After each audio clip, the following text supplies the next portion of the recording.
All right, hey, Mike McGroarty here, Mike's Backyard Nursery. This is Mondays with Mike. We got an issue here with our well. We've dealt with this several times, and we put a screen somewhere over the well to keep animals out. They keep getting in. So far, how many groundhogs? 4 at one time. We had to fish out.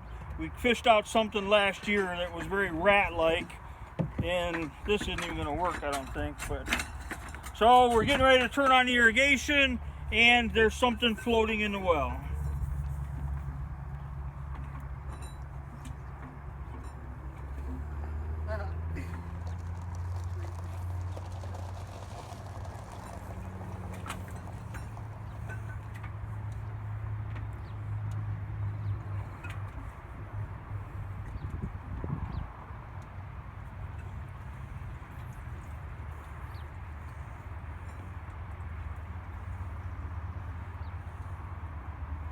Hey, we need that grabber.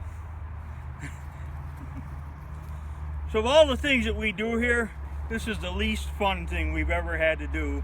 And this is like the 5th animal. This one has spent the whole winter in the well. Looks like a small groundhog or something, I don't know.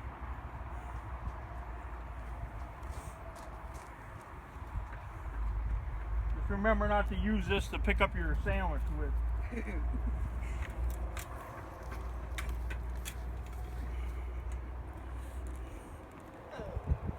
There it is.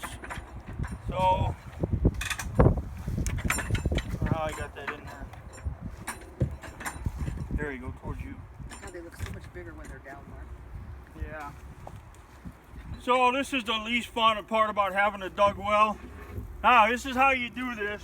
You pre-dig the grave.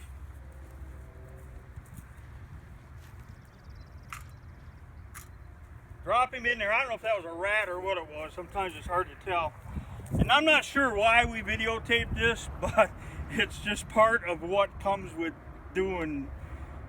We put this screen over there, and then we put bricks and boards on the screen, and he still managed to get in there. What do you think? It looked like a rat?